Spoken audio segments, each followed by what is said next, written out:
네, 오늘 말씀의 제목은 인생의 목적을 알면 잘 살 수 있다. 인생의 목적을 알면 잘 살 수 있다 라는 제목으로 우리 함께 말씀을 나눴으면 좋겠습니다. 내 인생의 목적, 나는 왜 태어났나, 이런 고민들 여러분들 많이 해보셨죠? 나는 왜 태어났고 지금 나는 왜 살고 있나, 어디에서 와서 나는 어디로 가고 있나, 이런 질문들을 많이 해보셨을 것입니다.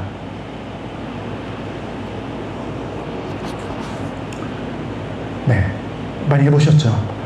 아마 사춘기 때 아마 이런 질문들 많이 해보셨을 거예요. 아마 지금도 이런 질문들을 하고 계신 분들이 있을 수도 있습니다. 이거는 나이가 적다고 해서, 청소년이라고 해서 그때 생각하고 나이가 먹으면 저절로 해결되는 게 아니거든요.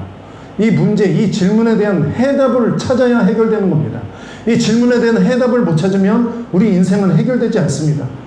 끊임없이 또 힘들어지고 또 헤매게 되고 또 방황하게 되는 것입니다.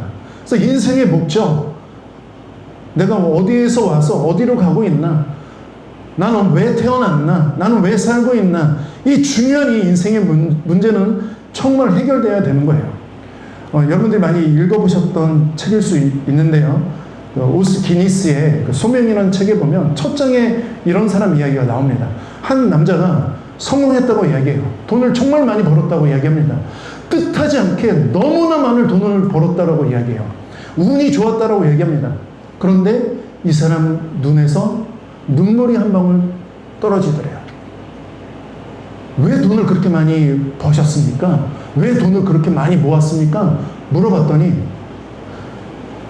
솔직하게 말씀드리자면, 저는 제가 하기 싫은 일을 안 하려고 돈을 많이 벌었더라고 그렇게 고백을 하는 거예요. 왜냐면 돈이 없으면 비굴한 자리에 가야 되고 부탁해야 되고 남이 시키는 일 해야 되고, 돈이 없으면 그렇게 살아야 되니까 나는 돈을 많이 벌어서 남이 시키는 일도 안 하고 하기 싫은 일도 안 하고 그렇게 살고 싶다. 그래서 돈을 많이 벌었다라고 얘기를 해요. 그런데 이 사람이 그런 고백을 하는 거예요.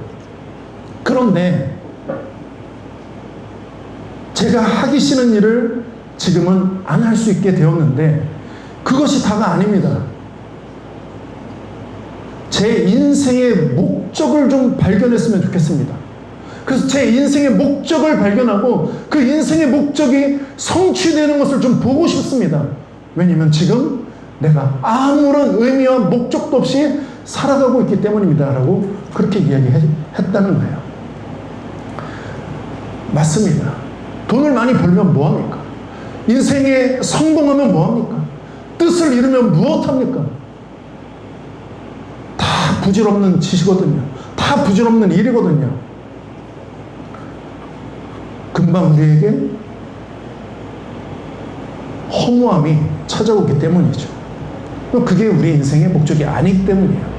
돈 많이 버는 게 우리 인생의 목적이 아니고, 우리 인생이 성공하는 게 우리 인생의 목적도 아니고, 자녀들이 잘 되는 게 우리 인생의 목적도 아니기 때문입니다. 우리 사도 바울은 에베소서 두란노 서원에서 3년여를 가르쳤고, 또 고린도, 빌립보 수많은 도시에서 복음을 전했습니다. 오늘 보시는 이 본문 사도행전 20장의 이 말씀은 우리 사도 바울이 3차 전도 여행을 하는 과정 중에 있는 그런 말씀이에요. 하나님께서 바울에게 놀라운 능력을 부어주셨습니다. 성령의 능력을 부어주셔서 바울의 손수건이나 앞치마만 가져다가 얹어도 병이 치유되는 거예요.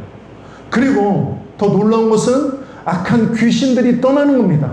그리고 사도 바울이 설교할 때 창가에서 졸고 있던 유두고가 떨어져서 죽었는데 그 죽은 유두고도 살려냅니다. 예수님이 하셨던 놀라운 기적들을 우리 사도 바울 선생님이 다 하셨습니다. 그래서 이 일들을 통해서 사람들이 믿음을 갖게 되었어요. 그 주 예수의 이름을 높이는 일들이 일어나기 시작했습니다. 예, 하나님의 말씀에는 힘과 능력이 있습니다. 하나님께는 힘과 능력이 능력이 있으세요. 예수님께서 하시면 하십니다. 그리고 예수님께서는 우리를 고치시고 치유하시기 원하십니다. 고치고 살리시는 그 이유는 우리를 통해서 복음을 믿게 하시고 또 그 복음이 전파되게 하기 위해서 이런 놀라운 은혜를 사도 바울에게 보이셨고 사도 바울을 통해서 나타내 주셨던 것입니다. 여러분 모두에게도 지금 이 자리에 나와 하나님을 예배하고 있는 여러분들에게도 여러 가지 내 인생 가운데 하나님이 역사하셨던 그런 인생의 그 역사의 순간들, 하나님이 일하셨던 순간들이 분명히 있을 것입니다. 아마 그런 기억조차 없다면 예배 자리에 나오기가 힘들 거예요. 그런 기억이 있기 때문에 하나님 살아계시지, 하나님 있어, 아무리 하나님이 없다라고 주변에서 이야기하고 내 마음이 무너져 내려도 아니야, 내 인생을 돌아보면 하나님 분명히 일하셨고 하나님의 흔적이 내 삶 가운데 있었고 부인할 수 없는 그런 하나님의 놀라운 역사가 내 삶 가운데 있어. 그래서 나는 예배 드릴 수밖에 없어. 그래서 여러분 이 자리에 나와 하나님을 예배하는 것이라고 저는 믿습니다. 다 하나님을 만나신 경험들이 있는 것이죠. 사도 바울 선생님은 이렇게 놀라운 그 3차 전도 여행을 통해서 또 다른 계획을 세우고 있었어요. 그것이 무엇이냐면 사도행전 19장 21절의 말씀, 사도행전 19장 21절의 말씀 한번 읽어보도록 하겠습니다. 함께 읽습니다. 이 일이 다 된 후 바울이 마게도냐와 아가야로 다녀서 예루살렘 가기를 경영하여 가로되 내가 거기 갔다가 후에 로마도 보아야 하리라 라고 말씀하고 있습니다. 사도 바울 선생님은 예루살렘으로 돌아갔다가 그곳에서 로마에 가서 그리고 서바나, 오늘날 스페인까지 갈 작정이었어요. 이 말씀은 로마서 15장 23절에 나와 있거든요. 내가 서바나에 갈 작정이다. 이 말씀이 나와 있습니다. 서바나는 어디냐면 로마를 거쳐서 이제 끝입니다. 이제 성경이 말하고 있는 땅끝이라고 얘기하는 곳이 이제 스페인이에요. 바울은 1분 1초를 허투루 쓰지 않았습니다. 정말 시간을 아끼고 시간을 또 아껴서 남은 인생을 하나님의 뜻을 이루기 위해 살아갔어요. 그렇게 놀랍게 자신의 삶을 들여, 자신의 시간을 들여 하나님 앞에 나아갔던 사람입니다. 그러나 이 사도 바울 선생님이 사도행전 20장 16절에 보면 20장 16절 함께 보도록 합니다. 저희가 17절부터 봤죠? 16절 바로 그 위에를 보시면 함께 읽습니다. 시작. 바울이 아시아에서 지체하지 않기 위하여 에베소를 지나 배 타고 가기로 작정하였으니 이는 될 수 있는 대로 오순절 안에 예루살렘에 이르려고 급히 갑니다. 이렇게 급히 갔다고 이야기하고 있습니다. 사도 바울 선생님은 시간이 아까운 거예요. 1분 1초가 아까운 겁니다. 복음을 증거하고 전파하는 일에 있어서 나의 생명이, 나의 인생의 시간이 지나가는 게 너무나도 아까운 거예요. 그래서 급히 예루살렘으로 가려고 하고 있었어요. 그래서 이 바울 선생님은 에베소를 거치지 않고 오늘 등장하는 밀레도에 가서 에베소에 있는 에베소 교회의 장로들을 불러서 그곳에서 고별 설교를 하고 있는 모습이 오늘 본문 말씀의 내용인 것입니다. 사도 바울 선생님이 예루살렘을 가게 되는데 예루살렘에 이제 귀환하는 거잖아요. 안디옥 교회에서 파송을 받아서 5년여의 그 선교사의 생활을 이제 마치고 다시 안디옥으로 돌아갔던 것이 아니라 이번에 예루살렘으로 가는 겁니다. 예루살렘에 가게 되는데 예루살렘에 놀라운 그 황대가 있는 게 아니에요. 예루살렘에 있던 유대인들이 이제 사도 바울을 기다리며 사도 바울 선생님 이제 오시는군요. 저희들이 기다리고 있었습니다. 이런 기쁨의 환대가 기다리고 있었던 게 아닙니다. 예루살렘에 가면 성령께서 이르시되 결박과 환난이 기다린다는 그 말씀이 성경에 기록되어 있습니다. 이 말씀이 오늘 읽었던 사도행전 20장 22절과 23절에 나와 있거든요. 이 말씀 함께 읽어보도록 하겠습니다. 사도행전 20장 22, 23장 시작. 보라, 이제 나는 성령에 매여 예루살렘으로 가는데 거기서 무슨 일을 당하는지 알지 못하노라. 오직 성령이 각 성에서 내게 증언하여 결박과 환난이 나를 기다린다 하시나. 예, 사도 바울 선생님 지난 3차 전도 선교를 통해서 5년 동안 열심히 선교했습니다. 5년뿐만 아니죠. 1차, 2차, 3차까지 합치면 10년의 세월을 선교지에서 보냈습니다. 배고프고 힘들고 죽을 위험에 처하고 때로는 39대 40에서 한 대 가만 매를 얻어맞고 40에서 한 대 가만 매를 때렸다는 이야기는 죽기 직전까지 때렸다는 거예요. 죽기 직전까지 얻어맞고 난파당하고 배가 파손하고 이런 수많은 그런 위험 속에 10년의 세월을 보냈어요. 그런데 예루살렘에 가게 되는데 예루살렘에 기다리고 있는 게 뭐냐면 환대가 아니라 결박과 환난이 기다리고 있었다고 말씀하고 있어요. 열심히 했잖아요. 사도 바울 선생님 열심히 했거든요. 온 몸과 마음을 바쳐서 열심히 했습니다. 전도 열심히 했어요. 근데 왜 결박과 환난이 기다리고 있는 것입니까? 내가 뭐 잘못했나? 5년 선교 중에 하나님께 혹시 범죄한 게 있나? 도대체 결박과 환난이 기다린다고 하는데 거길 내가 왜 가야 되나? 이 일이 왜 나한테 일어나고 있는가? 가지 말아야지. 하나님의 뜻이야.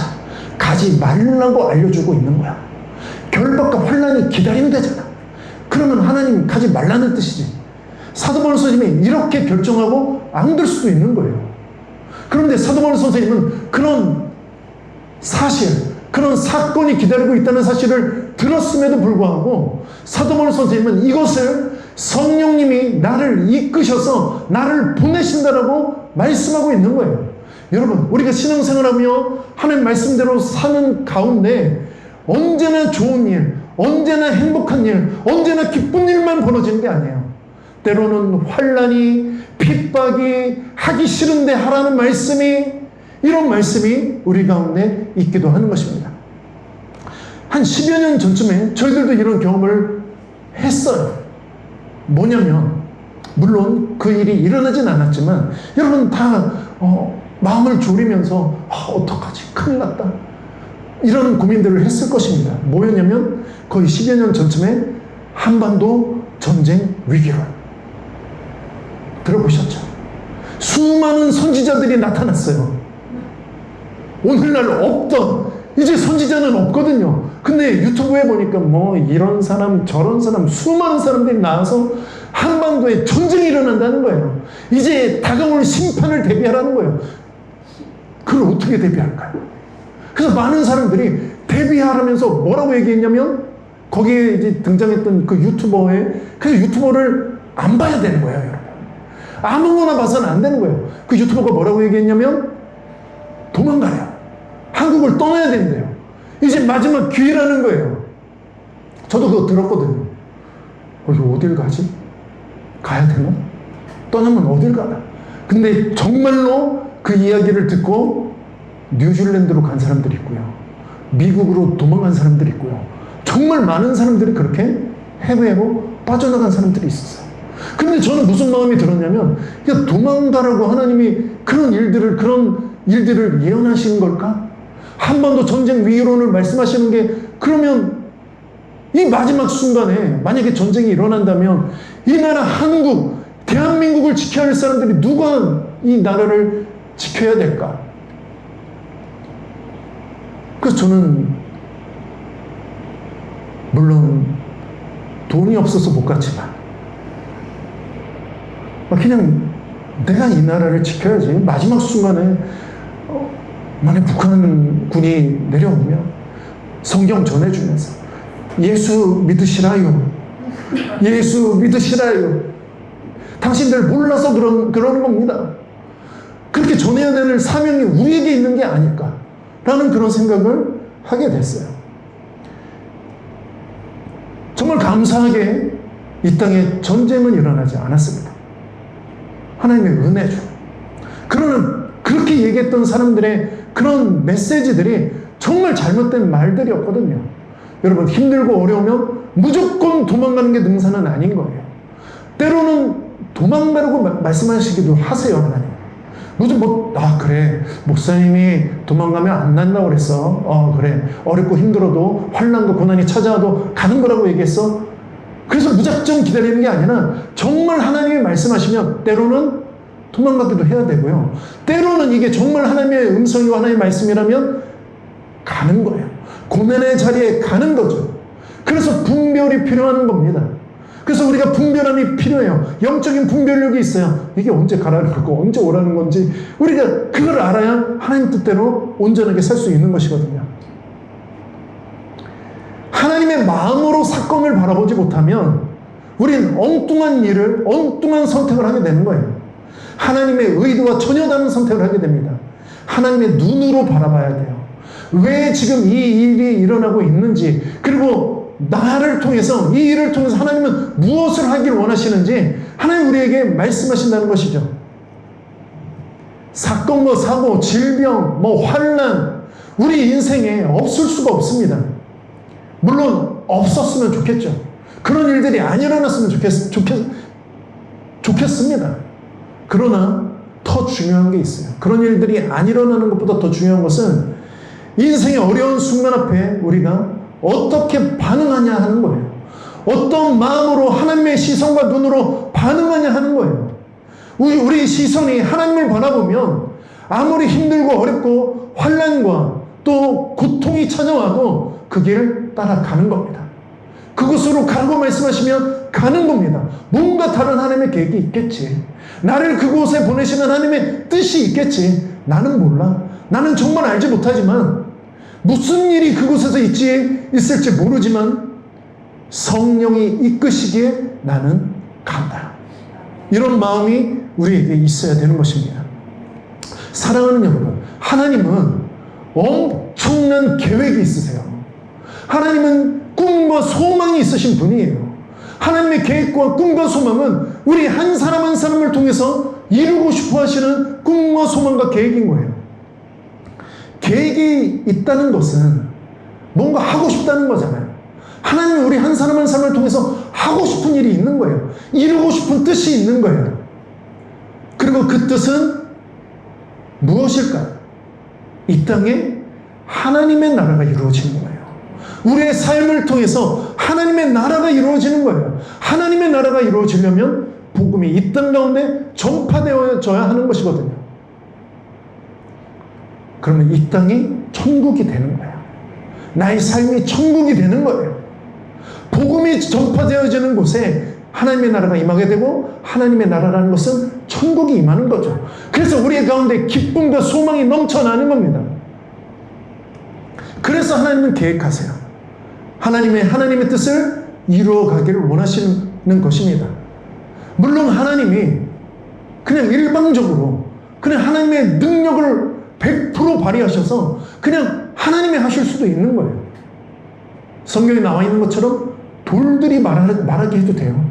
그 복음을 돌들이, 꽃들이, 지나가던 벌레들이, 아까 여기 들어왔는데 귀뚜라미가 있더라고요. 한 마리. 그 귀뚜라미를 잡으라고 한 자매가 저에게 얘기를 했는데 제가 살려줬어요. 어딘가 돌아다니고 있을 수도 있어요. 지금. 그 귀뚜라미 한 마리를 통해서 긴장을 되시죠. 바퀴벌레라고 얘기했는데 자세히 보니까는 바퀴벌레가 아니라 귀뚜라미였어요. 여러분 안심하세요. 귀여워요. 그럼 작은 미물 한 마리를 통해서 하나님이 역사하실 수도 있는 거예요. 사람을 사용하지 않고 귀뚜라미가 예수 믿으세요. 귀뚤귀뚤했는데 예수 믿으세요. 이렇게 하나님 역사하셔서 하실 수도 있는 거예요. 그런데 하나님은 사물을 통해서 일하지 않으세요. 하나님은 누구를 통해서 일하시냐면 사람을 통해서 일하세요. 우리 한 사람 한 사람을 통해서 일하신다는 것이죠.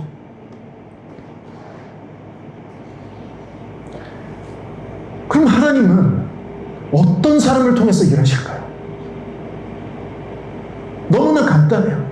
하나님 마음에 드는 사람을 통해서 하나님이 일을 하시는 거예요. 하나님의 마음에 들어야 돼요. 하나님의 마음에 드는 사람이 하나님의 일을 감당하게 되는 것이죠. 그럼 어떤 사람이 하나님 마음에 드는 사람일까요? 저도 제 자식이 이제 10살인데 자식이 마음에 들 때도 있고 안 들 때도 있어요. 들 때는 언제냐면 말하는 걸 들을 때예요. 그럼 안 들 때는 언제일까요? 말하는 걸 안 들 때요. 죽어라도 안 들 때. 그럼 너무 내 마음에서 멀어져 가는 거예요. 그럴 때마다 아들이 저한테 물어봐요. 아빠 사랑해? 지발에 절여가지고 자기가 그렇게 물어봐요. 제 얼굴이 막 굳어있고 말 진짜 안 듣는다. 이거 속으로 이제 생각하고 있는 거죠. 그러면 저를 보면서 제 아들, 아빠 나 사랑해? 자기도 불안한 거예요. 그러면 아니 안 사랑하는데? 이렇게 얘기할 수 없잖아요. 그래서 얼굴은 굳어있지만 사랑하지. 사랑하는데 네가 말을 정말 더럽게 안 들어서 아빠가 마음이 그냥 상해. 그냥 그런 상태라는 것만 너가 좀 알아줬으면 좋겠어. 나는 너를 사랑하고 있다는 거. 그러나 화가 난다. 너가 진짜 말을 안 들어서 화가 난다는 요 사실을 좀 너가 좀 알아줬으면 좋겠어. 이 정도로 이야기를 하거든요. 하나님도 마찬가지입니다. 하나님도 하나님 마음에 드는 사람은 어떤 사람이냐면 듣는 사람이에요. 하나님 말씀을 듣고 그 들은 대로 행하는 사람이죠. 듣고 행한다는 사람, 행하는 사람, 그 사람이 뭐 하는 사람이에요? 순종하는 사람이에요. 하나님 마음에 드는 사람은 순종하는 사람이라는 것입니다. 저와 여러분 모두가 하나님 마음에 드는 사람이 되었으면 좋겠습니다. 참 내 마음에 들어. 쟤는 진짜 내 마음에 들어. 가끔가다 실수하고 넘어지고 낙심하지만 그래도 쟤는 진짜 세상에 있는 60억 명 중에 진짜 넘버원이야. 저런 애가 없어.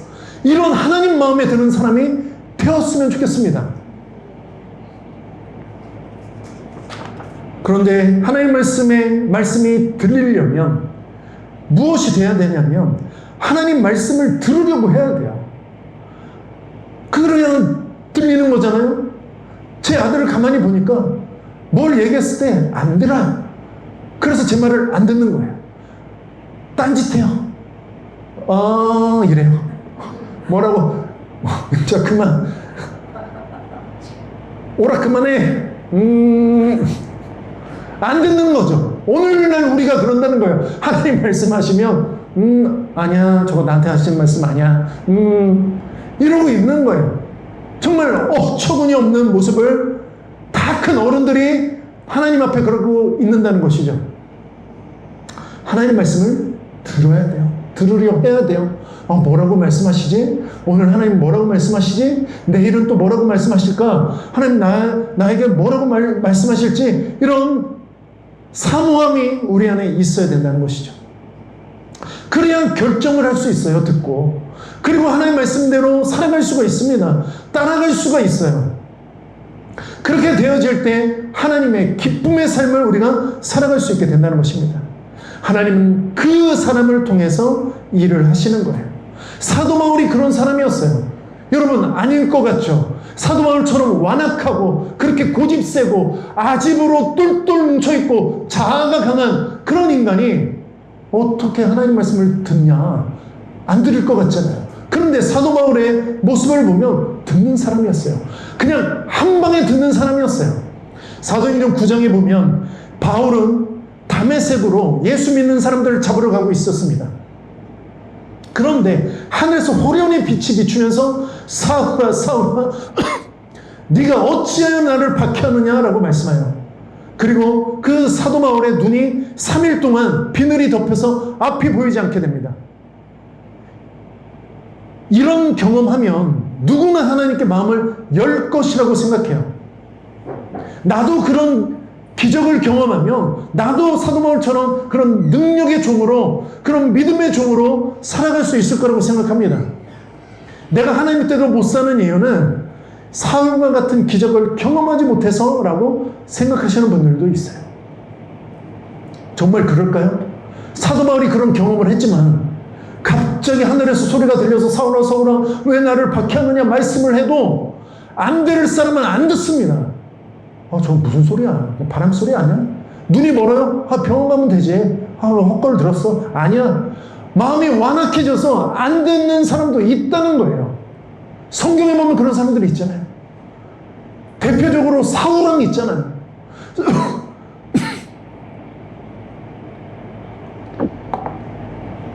하나님께서 사무엘 선지자를 보내서 수없이 말씀을 해도 사울왕 안 듣습니다. 불순종합니다. 결국 불순종의 길로 나아갑니다. 지금 사도 바울이 저거 기적을 경험해서 들은 거지 라고 생각하시면 안 되는 거예요. 그의 마음에 하나님이 무슨 말씀만 하시면 이게 생명의 말씀, 나에게 말씀하신 그런 말씀이라면 들을 준비가 되어 있던 사람이었어요. 그렇게 사도 바울은 예수님의 음성을 듣고 그 마음이 쏴르르 녹아져 내렸던 겁니다. 그렇게 사도 바울이 겸손한 마음과 바른 태도로 예수님의 말씀을 듣고 예수님 앞에 무릎 꿇게 돼요. 그리고 예수님의 이 말씀을 기억하며 한평생을 살게 되죠. 사도행전 9장 15절 16절 말씀, 이 말씀을 붙들고 사도 바울은 살게 됩니다. 이 말씀 한번 찾아보죠. 사도행전 9장 15절부터 16절. 이 사람은 내 이름을 이방인과 임금들과 이스라엘 자손들에게 전하기 위하여 택한 나의 그릇이라. 그가 내 이름을 위하여 얼마나 고난을 받아야 할 것을 내가 그에게 보이리라. 예수 그리스도께서 사울에게 말씀하신 말씀의 내용입니다. 내가 선택한 나의 그릇이다. 내가 너를 선택했다라고 말씀하고 있고, 내가 너를 선택한 이유는 온 백성들, 이 세상에 있는 수많은 사람들에게, 이방인과 임금들과 이스라엘 자손들에게 예수 그리스도의 복음을 증거하는 일에 내가 너를 사용하길 원한다. 그리고 너는 나의 이 복음을 증거하기 위해서 정말 많은 고난과 환난을 당하게 될 것이다 라고 예수님께서 말씀해 주셨어요.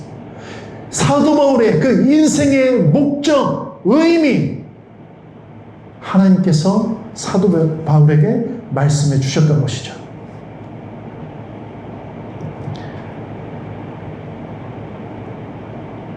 사도 바울은 자신의 신념이 아니라 이제는 하나님의 주신 사명을 발견합니다. 삶의 목적을 발견해요. 내가 왜 살고 있는지를 이제 철저하게 깨닫게 됩니다. 사랑하는 여러분, 이 땅에 태어난 사람 중에 쓸모없는 사람은 아무도 없습니다. 장애를 갖고 태어난 사람도 하나님께서는 쓰십니다. 여러분 잘 아시는 닉 부이치치의 팔다리가 없어도 하나님께서 놀랍게 사용하고 계세요. 하나님 마음에 드는 사람이 되시면 하나님 그렇게 쓰시는 거예요. 하나님의 선하신 계획과 하나님의 뜻 가운데 우리 모두는 태어나게 된 것입니다. 그냥 불행하려고 태어난 사람이 없는 거예요. 쓸데없이 사는 사람이 아무도 없는 것입니다. 모두 다 소중하고 의미 있는 존재로 이 땅에 태어난 거예요. 그렇기 때문에 우리는 우리의 인생과 삶을 아껴야 돼요. 에베소서 5장 16절의 말씀처럼 세월을 아끼라 때가 악하니라라고 말씀하고 있어요. 여러분 시간은 순식간에 지나가고 있습니다. 우리의 삶은 정말 빠르게 지나가고 있어요. 지난 며칠 전에 저랑 이제 친한 그 미국 시애틀의 이민 간 형이 한국에 이제 가족들을 이제 방문하기 위해서 찾아왔어요. 그래서 저를 이제 만났는데 형이 이제 한국에 와서 이제 병원을 또 이제 뭐 여러 가지 진찰을 받기 위해서 한국 그 병원들을 이제 다니는 거예요. 그래서 이야기를 해주는데 자기 팔에, 우리가 그 병원에 가면 이제 팔에다 뭘 걸어주잖아요. 뭐 종합진료 같은 거 받을 때, 뭐 CT라든가 뭐 이런 거 찍을 때, 그럼 거기 나이라는 이름을 딱 써 있잖아요. 그런데 저 친한 형이 만으로 52세요. 그러면서 자기가 그걸 보면서 25인 때가 엊그제 같은데 이게 언제 52로 바뀌어 있나, 그러면서 되게 서글펐다고 이야기하더라고요. 여러분 그렇게 시간이 지나가는 거예요. 저도 그 형이 미국 간 지 지금 20년이 됐는데 그 형이랑 같이 놀러 다니고, 형이 준모야 나와 PC방 가자, PC방 따라다니고 그 놀던 게 엊그제 같은데 벌써 20몇 년이 지났어요. 여러분, 세월을 아껴야 됩니다. 하나님 우리에게 두신 소망과 하나님의 계획과 하나님의 목적이 있어요. 그걸 이루는 삶이 가장 행복한 삶인 것이거든요. 여러분, 시간을 아껴야 됩니다. 하나님의 뜻을 찾아야 돼요. 하나님 나한테 말씀 안 해주시는데, 아닙니다. 우리 마음을 비워야 돼요. 내 욕심을 내려놔야 돼요. 그래 하나님의 음성이 들리죠. 하나님이 나에게 원하시는 것들이 들리죠. 내 안에 욕심이 있으니까 예루살렘으로 가라. 거기 환난과 고난이 기다리고 있다. 뭔 소리야? 아니야. 내가 뭐 그러려고 거길 가? 내가 고생한 세월이 몇 년인데 내가 그러려고 예수 믿는 거 아니야? 여러분, 내 안에 욕심이 있으면 아무것도 하나님의 음성에 들리지 않게 되는 거예요. 여러분, 우리의 인생에는 다 때가 있습니다. 전도서 3장에서도 이렇게 말씀하죠. 범사에 기한이 있고 천하만사가 다 때가 있다라고 이야기하고 있어요. 여러분, 그래서 시간을 아끼며 게으르면 안 됩니다. 소중한 우리의 인생의 삶을 하나님의 뜻을 이루기 위해서 정말 열심히 살아내야 돼요. 기쁨으로 살아가야 됩니다. 한순간도 정말 허튼 인생을 살아서는 안 되는 겁니다. 물론 허튼 인생, 게으르게 살았다고 해서 하나님의 계획과 소망을 없애버리시는 건 아니에요. 또 다른 하나님의 선하신 계획과 뜻을 또 이루어 가시죠. 그때 했으면 좋았을 텐데 못했어도 다시 오늘 해보자. 오늘은 또 다른 방식과 방법으로 하는 거야. 그렇게 하나님이 이끌어 가신다는 것이죠. 하나님께서는 빌립보서 2장 13절에 보면 이렇게 말씀하세요. 너희 안에서 행하시는 이는 하나님이시니 자기의 기쁘신 뜻을 위하여 너희에게 소원을 두고 행하게 하시나니 라고 말씀하고 있어요. 하나님께서는 우리 한 사람 한 사람에게 하나님의 마음을 부어주고 싶어 하세요. 하나님의 소원이 전해지길 원하시는 거예요. 나는 이런 마음이 있단다. 나는 너를 통해서 이런 일을 하고 싶단다. 이런 하나님의 마음을 우리에게 불어넣어 주시고 그 기쁘신 뜻을 우리가 깨닫고 이제 하나님의 그 소원을 이루기 위해서 살게 되는 것이죠. 사도 바울에게는 그의 안에 성령 하나님이 살고 계셨어요. 그래서 예수 그리스도를 구주로 영접하고 그리고 성령의 인도함을 받아 살게 되었던 것이죠. 우리 안에 사시는 성령께서 우리 한 사람 한 사람에게 사명을 말씀해 주십니다. 그 사명을 이루는 삶이 가장 복되고 행복하고 아름다운 인생이며 삶인 거예요. 사도 바울은 얼마나 행복한 인생을 살았는지 모릅니다. 오늘 읽었던 말씀처럼 사도행전 20장 24절의 말씀, 암송카드의 말씀이죠. 함께 읽어봅시다. 내가 달려갈 길과 주 예수께 받은 사명 곧 하나님의 은혜의 복음을 증언하는 일을 마치려 하면은 나의 생명조차 조금도 귀한 것으로 여기지 아니하노라 라고 말씀하고 있어요. 예수께 받은 사명이 있다는 거예요. 사도 바울은 그 사명이 무엇입니까? 하나님의 은혜의 복음을 증언하는 삶이에요. 이게 내가 받은 하나님으로부터 받은 사명이라고 말씀하고 있습니다. 예수님께서 주신 사명이라고 얘기하고 있어요. 하나님의 은혜의 복음을 증언하는 삶, 우리 모두에게 주신 하나님의 사명인 줄 믿습니다. 예수님이 우리에게 부탁하신 사명인 줄 믿습니다. 아무리 어렵고 힘들고 환난과 핍박이 몰려와도 괜찮아. 힘들어도 괜찮아. 어려워도 괜찮아. 누가 뭐라고 해도 괜찮아. 복음을 증거하는데, 예수 그리스도의 복음을 전파하는데 누가 날 핍박하고 싫은 소리 하고 저리 가라고 하고 너 그런 얘기 하려면 절규야. 그렇게 얘기해도 그래도 우리는 전하는 겁니다. 괜찮아. 저 친구의 마음을 하나님 녹여주시옵소서. 하나님 만져주시옵소서. 하나님 급합니다. 하나님 시간이 없습니다. 언제 우리 인생의 삶이 어떻게 될지 모릅니다. 이런 마음으로 살아가야 된다는 것이죠. 사도 바울은 어려움을 한 번도 경험하지 못하고 예루살렘의 환난과 고난을 당하러 가는 게 아니었어요, 여러분. 사도 바울에게 트라우마가 있으려면 어마어마한 트라우마가 있을 수도 있는 사람이었습니다. 왠지 아세요? 고린도후서 11장 23절부터 28절을 보면 한번 찾아볼까요? 얼마나 힘들고 어려운 일을 당했었는지. 고린도후서 11장 23절부터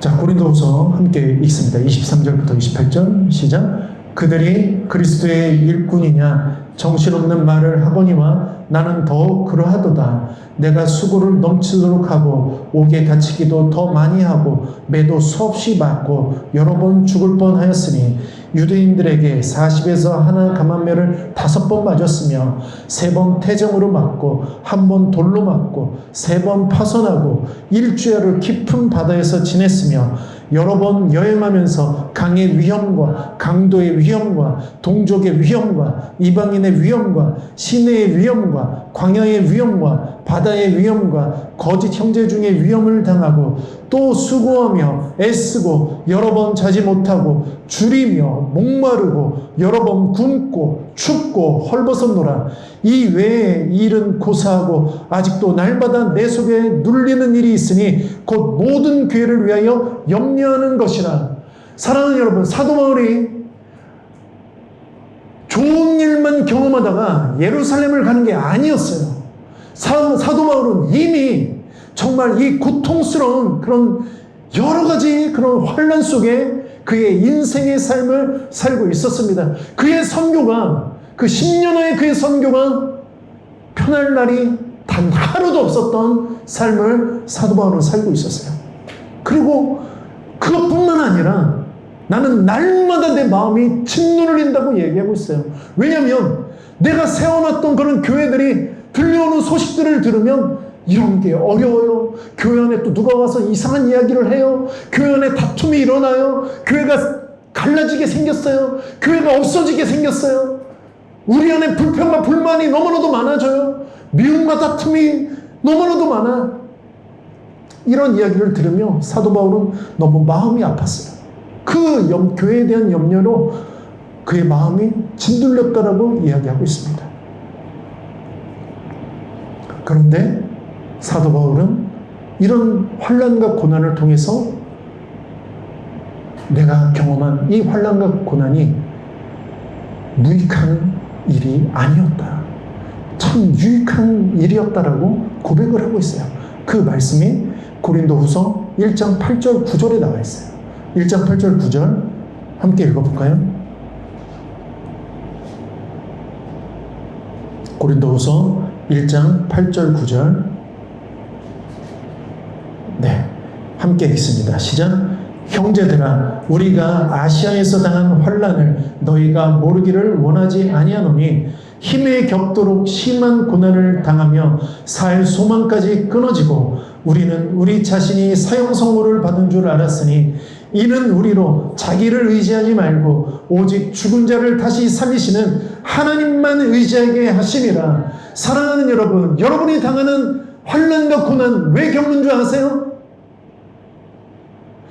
다시는 이제 나 자신을 의지하지 않고 오직 죽은 자를 다시 살리시는 하나님만 의지하도록 내 힘으로 사는 게 아니라 내 능력으로 전도하며 하나님 뜻대로 사는 게 아니라 이젠 하나님만을 의지하는 삶을 살게 하기 위하셔서 이런 일들을 경험하게 하시는구나. 그렇게 사도 바울은 깨달았다는 것입니다. 여러분들도 저와 동일하게 사도 바울처럼 그런 사도 바울의 마음을 깨닫기를 간절히 소원합니다. 왜 이런 일을 경험하고 있나요? 왜 이 환난과 고통을 제가 겪어야 하나요? 이유는 너를 의지하지 말고 사람 의지하지 말고 돈 의지하지 말고 오직 하나님만 바라며 하나님만 의지하는 삶, 그 삶을 살기를 원한다라고 하나님께서 말씀하시는 것이죠. 여러분, 그럼 고난 안 당하면 하나님 의지 안 하게 될까요? 환난과 고통이 없으면 하나님 의지하지 않게 될까요? 살아보셔서 아시잖아요. 힘 안 들면, 어려움 안 생기면 우리는 기도를 안 한다고요. 환난과 고통이 찾아오지 않으면 우리는 간절하게 기도하지 않아요. 여러분, 특별히 간절하게 기도할 때가 언제입니까? 어려움이 닥칠 때잖아요. 어려움이 닥칠 때 비로소 그때서야 겸손해지는 거예요. 마음이 가난해지는 거예요. 그래서 하나님을 찾게 되는 것이죠. 여러분, 비슷한 일이 우리 삶 가운데도 있어요. 뭐냐면 물에 빠진 사람을 구할 때, 여러분, 물에 빠지잖아요, 사람이. 그러면 수영을 아무리 잘해도 그걸 헤엄쳐서 바로 구하러 들어가면 안 돼요. 잠깐 전화 한 통 하고, 그리고 아주 빠졌나 나왔나, 다시 들어갔나 나왔나 한번 보고, 뭐 음료수 한 잔 마시고 좀 기다려야 돼요. 왜요? 그 사람 힘이 다 빠질 때까지. 허적 엄청 힘을 다해서 살려고 아주 발악을 하거든요. 그때 정말 수영 잘하는 사람이 거기 들어가잖아요. 그러면 같이 들어가는 거예요. 구할 수가 없어요.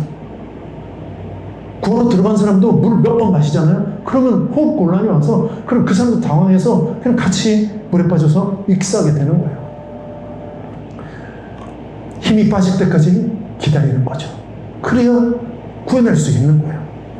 여러분의 힘이 빠져야 돼요. 여러분 힘이 빠지려면 힘 빠지게 만드셔야 되잖아요. 하나님이 어떻게 여러분의 힘이 빠질까요? 돈을 많이 한번 가져봐. 그럼 힘이 빠질 거야. 성공, 대박 성공을 한번 해봐. 네가 투자한 거 정말 대박이 나봐. 그럼 우리 힘이 빠질까요? 하나님 힘이 빠져요. 하나님 너무 힘이 없어져요. 괴로워요. 힘이 없어져. 아니잖아요. 돈의 힘이 얼마나 강력한데요. 성공의 힘이 얼마나 강력한데요. 이제 하나님 없어도 돼요. 하나님 필요 없습니다. 내가 알아서 할게요. 내가 알아서 삽니다. 그렇게 변하게 되는 거예요. 여러분, 살 소망이 끊어졌을 때 비로소 우리는 하나님 앞에 낮아지게 되고 겸손해지게 되고 이제 하나님만 의지하게 되는 삶을 살게 되는 것입니다. 사랑하는 여러분, 세상에서 의지하는 그 모든 세상줄과 세상의 끈들을 끊어내셔야 돼요. 그리고 오직 하나님만 바라보셔야 돼요. 그래야 우리의 인생의 길을 누가 인도하시냐면 그때서야 비로소 하나님이 인도하시는 거예요. 내 힘이 아직도 강하고 내 생각이 아직도 강하다면 하나님이 그 사람의 인생의 길을 인도해 내시기가 너무나도 힘들게 되는 거예요. 잠언 16장 9절에 이렇게 말씀해요. 사람이 마음으로 자기의 길을 계획할지라도 그의 걸음을 인도하시는 이는 여호와시니라 라고 말씀하고 있어요. 우리가 아무리 번뜩이는 아이디어와 우리의 생각, 수많은 계획들을 세워도 우리의 걸음을 인도하시는 분은 하나님이신 거예요. 하나님의 뜻만 이루어지는 거예요. 내 뜻은 사라지고 하나님의 뜻만 이루어지는 그런 인생을 저와 여러분 모두가 살아내셨으면 좋겠습니다.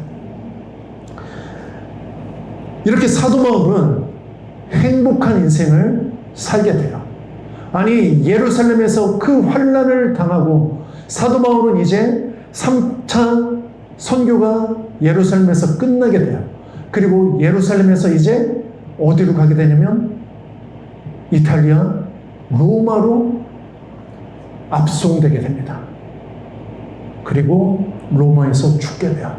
그리고 로마에서 썼던 서신서가 빌립보서예요. 자신의 인생을 뒤돌아보면 정말 많은 고생을 했다. 정말 힘들었다. 정말 괴로운 인생길이었다. 그렇지만 또 한편은 정말 하나님이 나를 통해서 나 한 사람을 통해서 수많은 교회들을 하나님이 세우셨다. 수많은 죽어든 영혼들을 하나님이 나를 통해서 구원해 내셨다. 그러면 이 빌립보서에서 사도 바울은 무슨 고백을 하냐면 빌립보서 1장 21절에 이렇게 또 고백합니다. 빌립보서 1장 21절 함께 읽어볼까요? 시작. 이는 내게 사는 것이 그리스도니 죽는 것도 유익함이라 라고 이렇게 고백하고 있어요.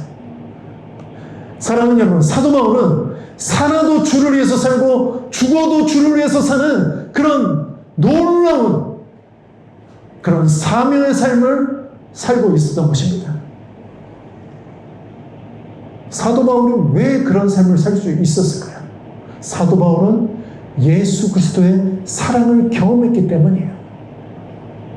예수님을 핍박하며 예수 믿는 자들을 감옥에 가두고 그리고 예수 믿는 자들을 잡아서 죽이는 그런 무지막지한 신념에 사로잡힌 그런 사람이었지만 나 같은 그런 죄인을 예수님께서 찾아오셔서 나를 만나주시고 나를 회복시켜주시고 이제 내 삶의 목적과 방향을 새롭게 만들어주셔서 나를 구원하신 그 은혜와 사랑이 너무나도 크고 놀라워서 이제 하나님의 영광을 위해서 살게 됐던 것이죠. 사도 바울에게 무엇이 더 필요하겠습니까? 어떤 것이 더 필요하겠습니까? 이제 내가 사는 건 그리스도 때문에 사는 것이고 나는 이제 죽어도 괜찮아, 유익해, 괜찮아, 이것으로 충분하다고 그 로마의 감옥에서 고백하고 있었습니다. 조금 전에 제가 말씀드렸죠. 이제 마무리 지으려고 말씀을 마무리 지으려고 합니다.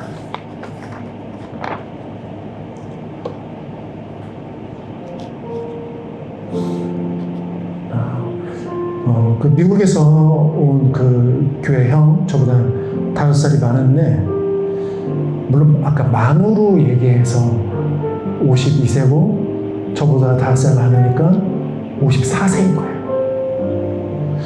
근데 시애틀로 그 이민 간 그 형을 저는 22살에 제가 다니던 교회에서 이제 만났어요. 왜 그렇게 저한테 잘해주는지 모르겠어요. 그냥 우연히 너가 준모야? 아, 예, 제가 준모예요. 아, 그래? 그다음부터 제 전화번호를 따갔어요. 그리고 계속 연락하는 거예요. 준모야, PC방 갈 건데 가자. 준모야, 수영장 갈 건데 가자. 준모야, 스키장 갈 건데 가자. 전 돈이 없었거든요. 형이 다 대주는 거예요. PC방도 대주고 스키장 처음 가봤어요. 준모야 가자. 아, 형 나 돈 없는데? 아, 형이 있잖아. 그냥 저를 데려가는 거야. 그냥 놀러 가면. 그래서 제가 그 형 따라서 경포대도 처음 가본 거예요. 경포대도 가보고 스키장도 가보고 다 형이 다 돼요. 형이 다 돈 되는 거예요. 문막에 있는 자연휴양림도 제가 그 형 따라서 처음 가봤어요. 형, 돈 없는데. 야, 형이 있잖아. 모든 비용을 형이 다 냈어요. 그리고 지난주에 형의 가족들, 자식이 아들, 딸 3명이 있어요. 고3, 고2, 초등학교 4학년. 그래서 3명이 있는데 이 아이들이 왔어요. 또 형수님이랑 다 같이 왔어요. 가족들하고 이제 만나는 거예요. 저희 가족들하고. 형이 자식들한테 제가 뭔가 선물을 해주고 싶은 거예요. 그래서 제가 빨간색 봉투에 5만 원씩 담았어요. 제 마음은 5만 원이 아니라 500만 원씩 담아서 주고 싶다. 그거 달라고 그러면 아내한테 혼나겠지? 500만 원이 어딨어? 근데 제 마음은 500이든 5천이든 5억이든 전 있으면 다 주고 싶었어요. 왜 그런지 아세요? 형이 저한테 그만큼 해줬으니까. 그냥 아무 이유도 없이 준모야, 형은 너 사랑해. 미국에서도 가끔 가다가 문자가 오면 사랑하는 준모. 남자들끼리 그런 얘기하기 어렵거든요. 그 형은 약간 F예요. 심하게 F예요. 사랑해 준모야, 알지? 그 형 때문에 저도 남자들한테 사랑한다는 말을 할 수 있게 됐어요. 사랑해 형, 알지? 내 마음? 여러분, 제가 그런 형으로부터의 그 사랑을 받으니까 해주고 싶은 거예요. 그 어떠한 것도 해주고 싶은 거예요. 5만 원을 넣었지만 제 마음은 아니 5천, 5억, 그 이상도 저는 그 형의 자녀들한테 있었으면 했을 거예요. 사랑하는 여러분, 날 위해 십자가 지신 예수님의 그 은혜와 사랑이 그 형이 저 데리고 놀러 다니고 잘해줬던 거 그것만 못하겠습니까? 날 대신해서 죽어주신 예수님의 그 십자가 사랑이 그것만 못하겠습니까?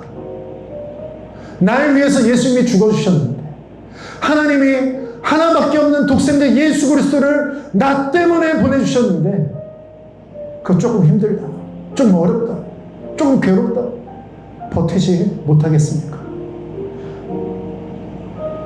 버틸 수 있습니다.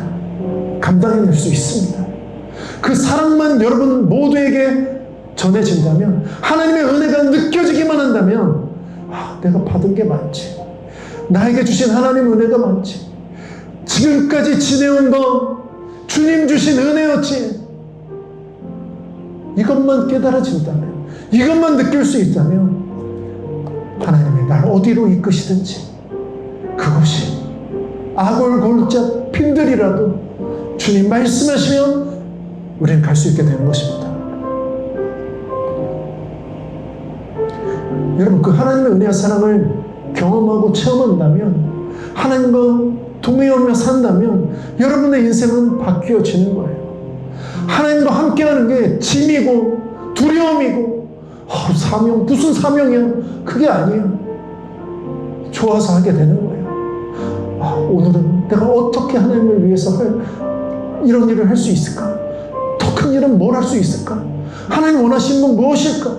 하나님 5만 원 필요하다고요? 아니요, 저 5천도 드리고 5억도 드리고 싶어요. 아니요, 이 세상 모든 것을 하나님 앞에 드릴게요. 하나님이 저에게 주셨잖아요. 제가 하나님께 드릴게요. 사랑하는 여러분, 사도울처럼 사명을 깨달으시고 그렇게 주님이 우리를 부르시는 주님의 마음을 깨달으시며 그렇게 주님 앞에 우리의 삶을 드리는 저와 여러분 모두가 될 수 있었으면 좋겠습니다.